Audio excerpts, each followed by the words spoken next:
Good evening, ladies and gentlemen. Welcome to the Rates and Lanes podcast. We ride once again this week's edition. We have a lot of information we want to share with you guys and some pertinent information that we hopefully you guys are seeing out there on the roads right now. If you would do us a huge favor, please make sure that you like, share, and subscribe to the channel. Hit the little bell icon somewhere. I think it may be down there to the left or to the right. But if you were to do that, that would give you notifications to let you know when we are going live and whenever we post new content. And that way you will be first alerted so that you will be in the loop with us. And we greatly appreciate your attention to those details. And so with that being said, I want to go ahead and welcome in my co-host, Mr. Chuck Snow. Chuck, how are you? We're doing great, Rico. Good deal. How was your weekend this past Well, weekend? we were at a wedding on Vancouver Island, which is just, I got to tell you, it is a paradise. So we were gone from Wednesday until we got back last night. So it was a nice little bit of a break. Those are always fun. They certainly are. Beautiful place. Well, with that being said, and without any further ado, did you have you been kind of keeping up with what's been going on in the market this week, or? Well, I've been trying to. I want to see more. I was traveling yesterday, so that made it a little bit difficult because I wasn't getting up to date reports of what was going on. All right, so I guess we'll just jump right into the proceedings. So this week, weekly diesel operating cost, we're showing an average of $4.57 on average. That's down over the course of the past 3 weeks. We're down almost 50 cents. So it's down by 48 cents. Fuel price pressure is easing, but diesel remains a major margin risk. So make sure that you keep your fuel surcharge discipline and price deadhead accordingly. Anything that you want to add to the whole Well, have thing as you far as? heard any? See, I heard now this is on Canadian, and I don't know how it's gone with the states, but the news was when I got home last night that fuel was going to fly up again. What did you hear? Have you heard anything to the contrary of that?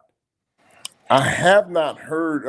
I know that there's still all kind of stuff that's going on as far as with the world is concerned, as far as when it comes to the Middle East and everything, and this whole situation with are we going to have a peace treaty or are we not? Are we still at war? What's the deal? Or the Strait of Hormuz? That whole thing. I Yeah. have not.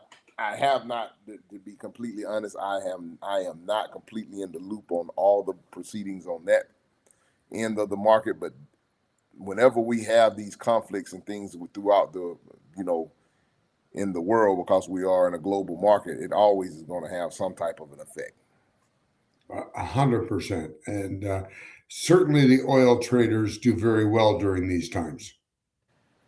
Absolutely. The speculators will speculate, as they say.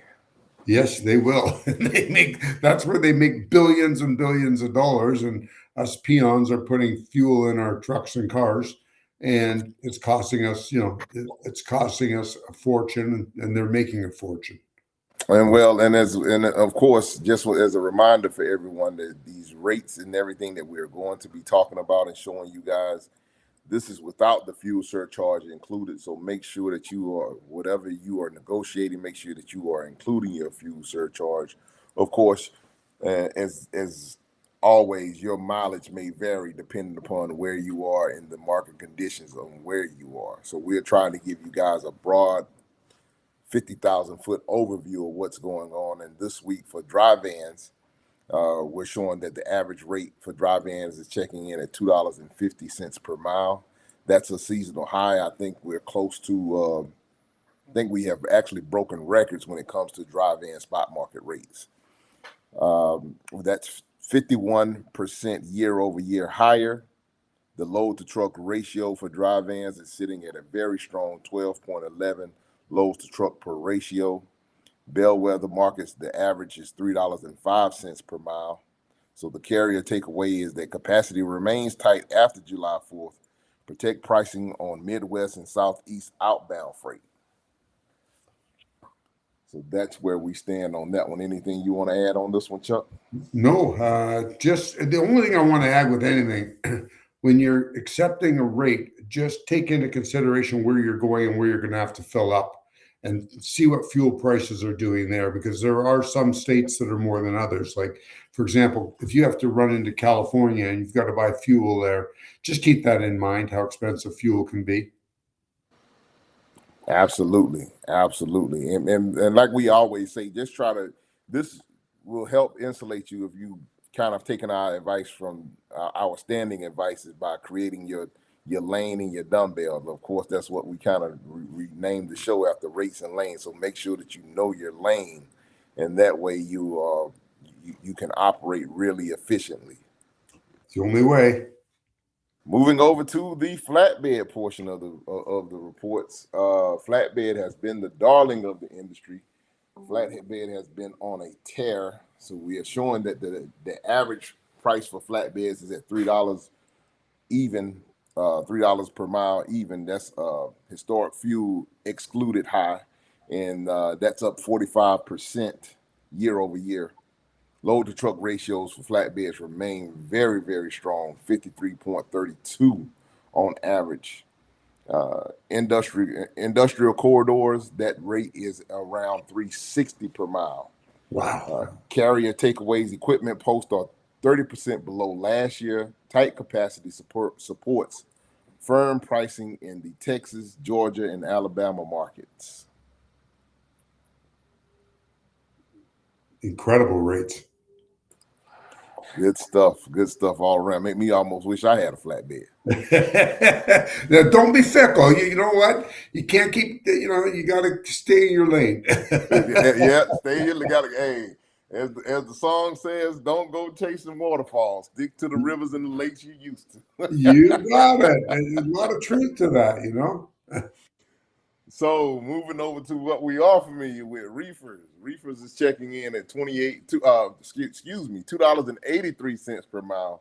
Post holiday cooling is down 2 cents week over week. Still, we are up 43% year over year. Load to truck ratios for reefers in strong markets 23.6 loads to truck. Produce hubs, we are sitting that average rate per mile sits around $4.10 per mile. That's down by 12 cents. The carrier takeaways, Georgia remains short on capacity.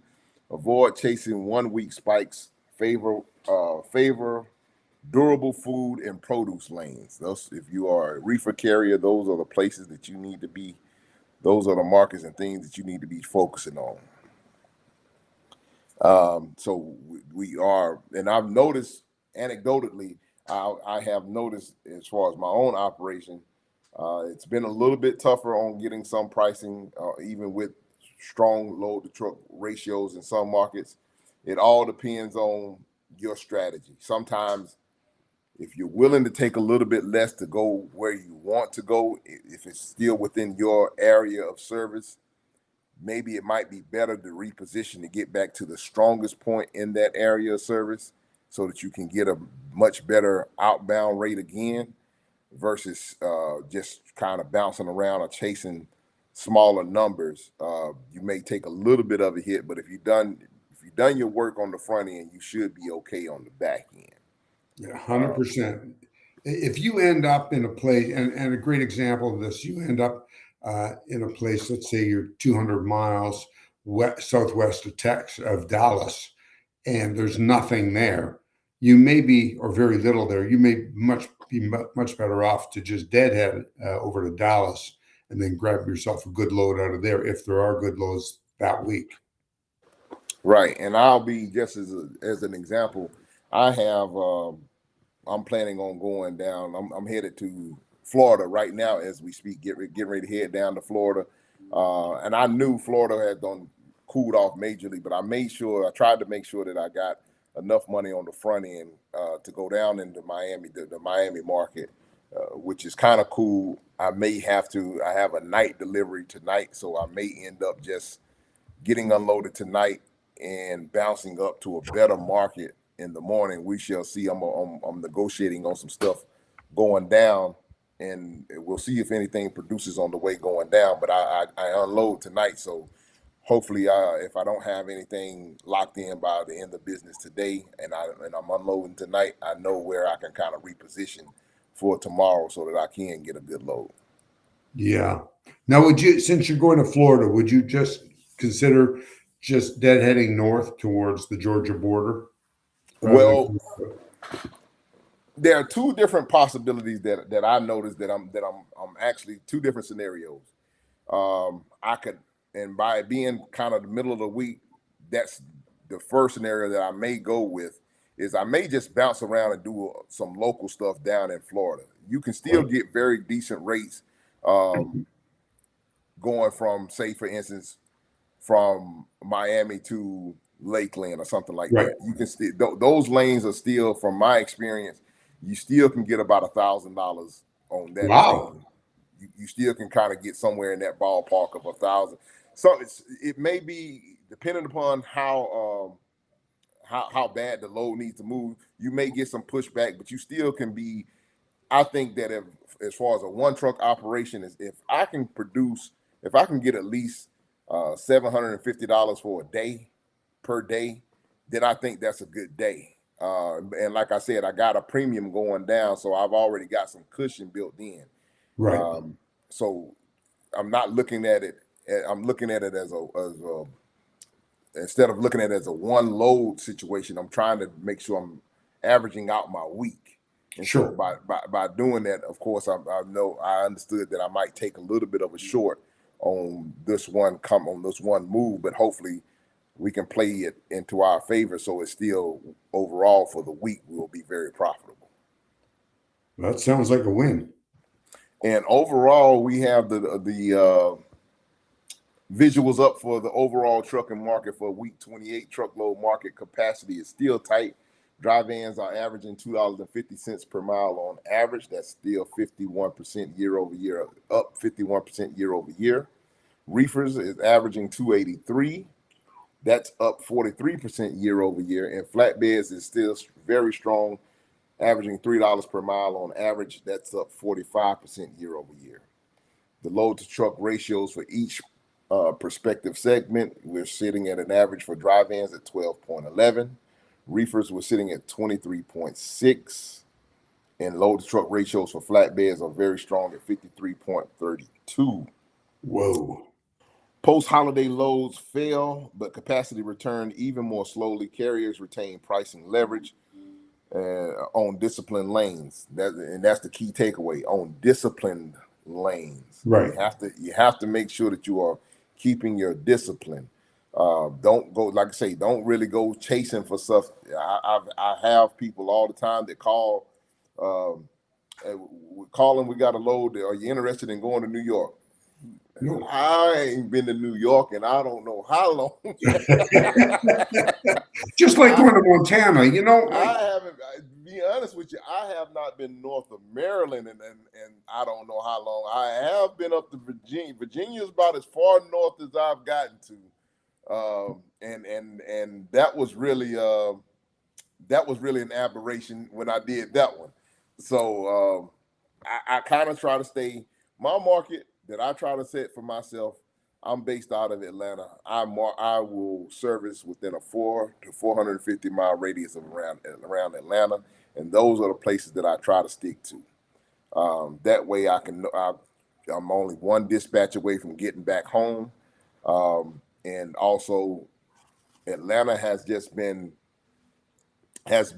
very, very good as far as freight is concerned, at least Yeah. as far as reefer freight is concerned. On What a a difference a consistent year basis. makes. I remember last year, a year ago, it was not very good in Atlanta.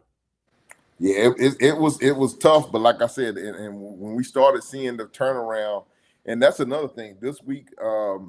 Keep in mind, ladies and gentlemen, that a lot of southern states, I know that they announced on the news down here that there's, down in the South, there's about 4 states that get together to do a heavy crackdown on speeding and everything like that. So there's going to be an increased presence of law enforcement on the highways for the next couple of days, from starting from today all the way through until Tuesday of next week. they kind of called us kind of like the enforcement because everybody's on vacation, everybody's traveling, everything like that. So I forget the name of the operation or whatever, but there's definitely an increased enforcement that is going to be taking place, especially in the southeastern states. Yeah, and I also read there's a push in Wisconsin having officers ride around in the cabs of trucks. Yep. And so we definitely are starting to see some increased things. And I seen an article, and I don't want to I'll maybe tease it a little bit, and maybe we'll talk about it on a future show, Chuck. But I seen an article where they're talking about how there has been a migration from California of the um, Punjabi guys over into Indiana. Well, if they're good operators, great. If they're bad operators, get them gone. I don't care where they're from. Yeah. I was just saying that they saying there's a huge migration going on. I'll have to go back to. I seen the article on X. They were showing some information, and they were just showing how the amount of there's been kind of like an exodus from California Well, going over to Indiana. So I'm not sure what's behind that, but it's going I to. think what I think I do know, I think that these guys they're pretty smart. I've been dealing with them for well over 45 years as a group, and they're good business people. And I don't think they can take the BS and the red tape in California anymore. Mm. Well, it's definitely going to be interesting to see. There's still stepped up enforcement going on, and there's a lot of stuff that's still happening. So it's interesting to see. Hopefully, we will, as smaller carriers and as carriers, period, we will be able to enjoy a decent market for a little bit of time to kind of recover from the 4 years of brutal ass kickings that we've been taking. Well, you know what? We're going to need a good 2 solid years like this to make up for the 4 years that we bled. Absolutely. Anything that you want to add, Chuck, before we get ready to put a bow on it and get up out of here? Well, Rico, I think that we're starting to see some changes in marketplaces, and we just have to be ready for them. There's a lot of talk on this free trade agreement, how this is going to play. There's a lot of exciting things happening. There's a lot of changes happening, and I think we just have to be ready to roll with the changes and pivot accordingly. Absolutely. Well, with that being said, I guess we'll get ready to put a bow on it for the week. Ladies and gentlemen, if you would do us a huge favor, like I said at the top of the show, make sure you like, share, and subscribe. If you found anything that we talked about tonight entertaining, informational, knowledgeable, any of that type of good stuff, please give us a like, share, and a follow. And want you guys to continue to stay safe out there, stay healthy. If you have questions for us, if there's anything that we can do to help assist you, by all means, drop it in the comments. We'll make sure to take time to go back and read those and try to incorporate them into future shows. So, but with that being said, we want you guys to stay safe out there, stay healthy, stay profitable, keep it in between the mustard and the mayonnaise. We'll talk at you same time, same place next week. God bless you and good night. Catch you on the flip flop. God bless.